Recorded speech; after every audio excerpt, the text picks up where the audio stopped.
উপৰ্যুপৰি দল সংগঠনটো অসমত মোৰ স্বজাতিত, মোৰ স্বদেশত, মোৰ আই মাতৃৰ চৰণ কমলত ধৰি আছে। মই দেখিছোঁ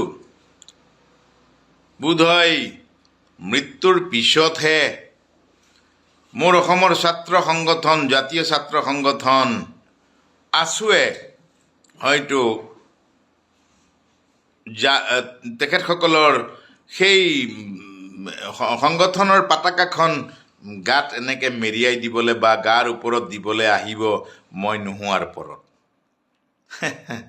একো নাই, আমিও ছাত্ৰ সংগঠন কৰিছিলোঁ, আমিও ছাত্ৰ নেতা বা সেই সংগ্ৰামী ছাত্ৰসকলৰ সেই সংগ্ৰামী পৰৰ শ্বহীদৰ চিতাজুইত আমিও প্ৰণাম জনাইছিলোঁ।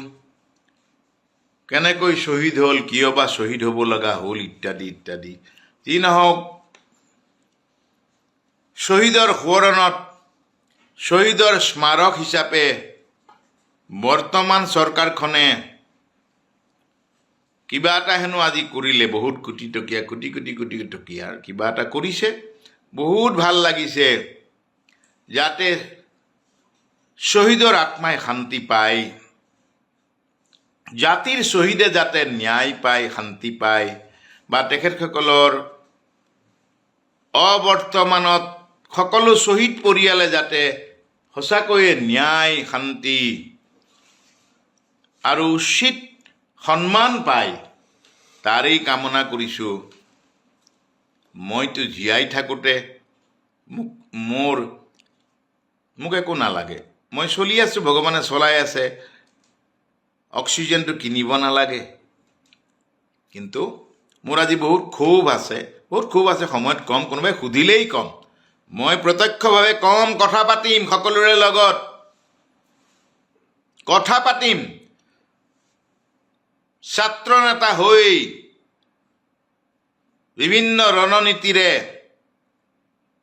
বিভিন্ন গণসভাই বিয়পি বাগৰি গৈ ৰাষ্ট্ৰনেতা, ৰাজ্য নেতা হোৱা প্ৰত্যেককে এদিন সুধিবৰ মন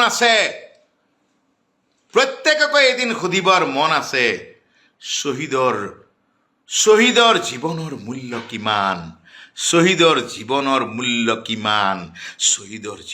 মূল্য কিমান, আৰু আপোনালোকৰ বেংক বেলেঞ্চ কিমান।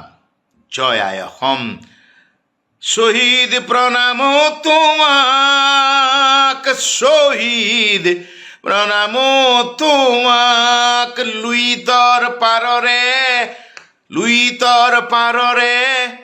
তুমি ডেকা ল'ৰা, তুমিয়েতো মৃত্যু বুৰিলা, ভাৰতীৰ নুমলী জীক বচাবলে তুমিয়েতো মৃত্যু বুৰিলা। ক'ৰবাত শব্দ ভুল হ'ব পাৰে। শহীদ প্ৰণাম তোমাক, শহীদ প্ৰণাম তোমাক। জয় আই অসম। মই অকলেই জীয়াই থাকিম।